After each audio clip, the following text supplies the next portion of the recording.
அன்பு சார்ந்த நேயர்களே, காலை வணக்கம். குரு பிரம்மா, குரு விஷ்ணு, குரு தேவோ மகேஸ்வரः, சாட்சாத் பரபிரம்மா, தஸ்மை ஸ்ரீ குரவே நமः. கல்லாரில் புடையமர்ந்து நான் மறை 6 அங்க முதல்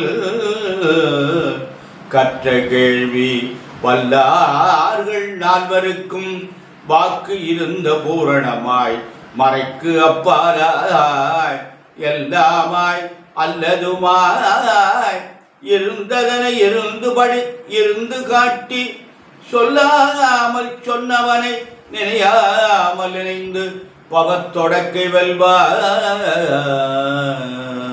அன்பு சார்ந்த நேயர்களே, இன்று ஐப்பசி மாதம் 27ஆம் நாள் குருவாரம், வியாழக்கிழமை, நவமி தேதி, மக நட்சத்திரம், அமிர்த யோகம். ராகுகாலம் வியாழக்கிழமை 1:30 முதல் 3, யமகண்டம் காலையில் 6 முதல் 7:30, குளிகன் 9 முதல் 10:30, சூலம் தெற்கு, பரிகாரம் எண்ணெய். அன்பான நேயர்களே, இன்று கிரகங்கள்லாம் எப்படி இருக்கிறது அப்படின்னு பார்க்கலாம். இன்றைக்கு சூரியன், புதன், சுக்கிரன் துலாத்தில் இருக்கு, செவ்வாய் சொந்த வீடான விருச்சிகத்தில் இருக்கு, சனி சொந்த வீடான கும்பத்தில் இருக்கு, ராகு அவரோடு சேர்ந்திருக்காரு, கடகத்தில் குரு உச்சம் பெற்றிருக்காரு, சந்திரனுக்கு கேதுவும் சிம்மத்தில் இருக்காரு. இந்த கேதுவோட எந்த கிரகமும் சேரப்படாது. அது இந்த கிரகத்தை என்ன பண்ணும், செயலிழக்க வச்சிடும், பலம் இல்லாமல் படிப்படும். அதனால சந்திரனுக்கு பலம் இல்லை, கேதுவோடு சேர்ந்ததுனால இன்னும் 2 நாளைக்கு நீங்கள் இருப்பார். அன்பான நேயர்களே, மேஷ ராசிக்கு இன்று கிரகங்கள்லாம் எப்படி இருக்கிறது? மேஷ ராசிக்கு குரு பகவான் 4ல் இருக்கார், 4ல் இருப்பு உச்சம் பெற்றிருக்காரு, நல்லது. சனி பகவானும் ராகும் 11ஆம் இடத்துல இருக்காரு, நல்லது. இது 2 மேஷராசிக்கு அருமையான அமைப்பு. அன்பான மேஷராசி என்பதில் உங்களுக்கு நல்லதெல்லாம் நடக்கும், நல்ல காரியம்லாம் நடைபெறும் சொல்றது. அன்பான நேயர்களே, அடுத்த ரிஷபராசி நேயர்களுக்கு குரு பகவான் 3ஆம் இடத்துல இருக்காரு. 3ஆம் இடம் குருவுக்கு அவ்வளவு சிறப்பான இடம் இல்லை. அதனால் அந்த 3ஆம் இடம் என்பது அவ்வளோ ஸ்லாக்கியம் இல்லை அப்படின்னு ஒரு கருத்து இருக்கு. அன்பான ரிஷபராசின் மேல ரொம்ப கவனமாக நடந்துங்க.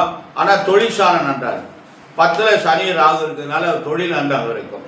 மிதுன ராசியின் மேல உங்களுக்கு குருபான் 2ஆம் இடத்துல இருக்காரு, அருமையான இடத்துல இருக்காரு.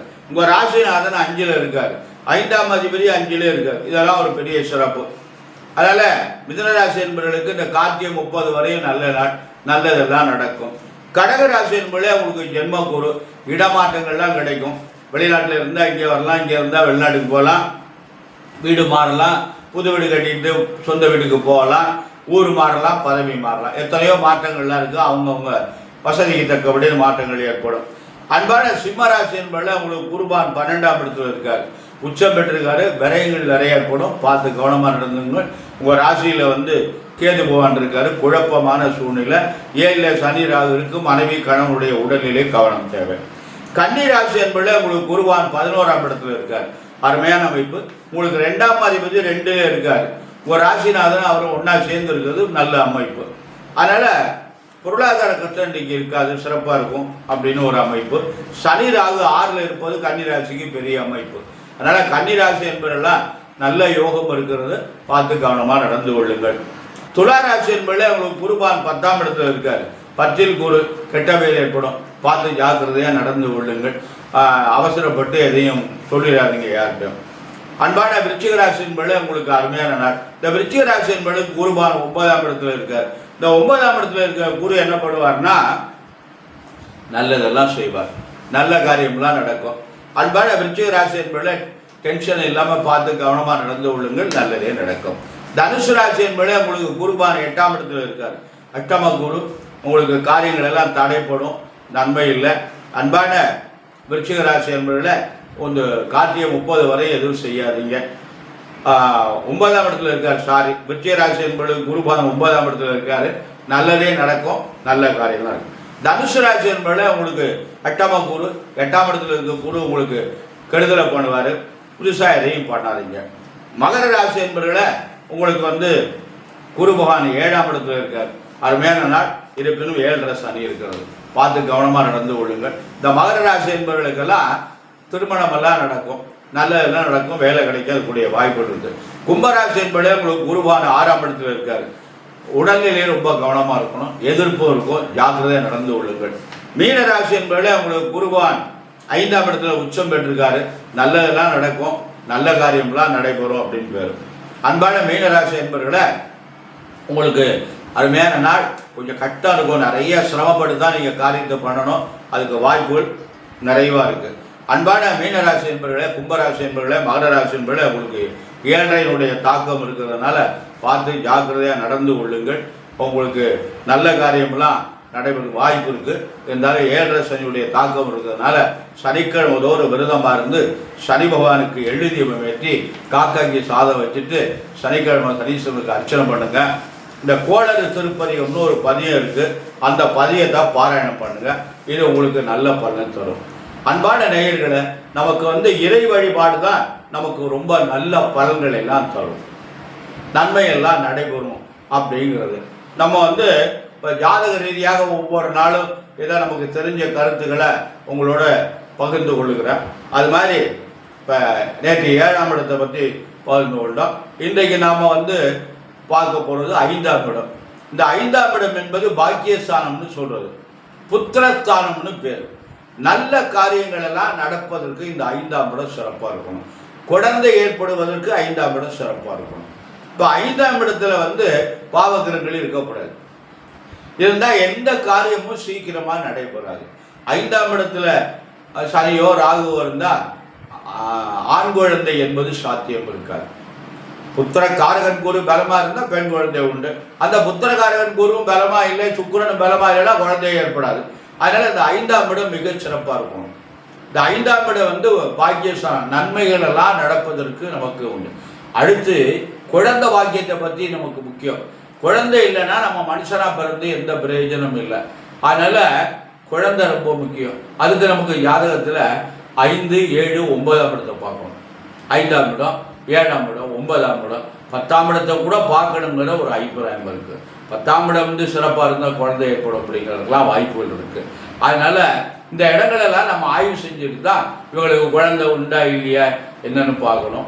அதுக்கு மேலே அந்த குழந்தைய கொடுக்கக்கூடிய கிரகம் நல்லா இருக்குது. குரு பகவான் இருக்குது, சுக்கிரன் இருக்குது. ஜாதகத்தில் சுக்கிரன் பலமாக இருக்கணும். சுக்கிரன் நீசம் அடைஞ்சிட்டான்னா உயிரணுக்கள் இருக்காது. ஆணுக்கோ பெண்ணுக்கோ சுக்கிரன் நீசம் அடைஞ்சிட்டான்னா உயிரணுக்கள் இருக்காது. உயிரணுக்கள் இல்லைன்னா குழந்தை எப்படி உண்டாகும்?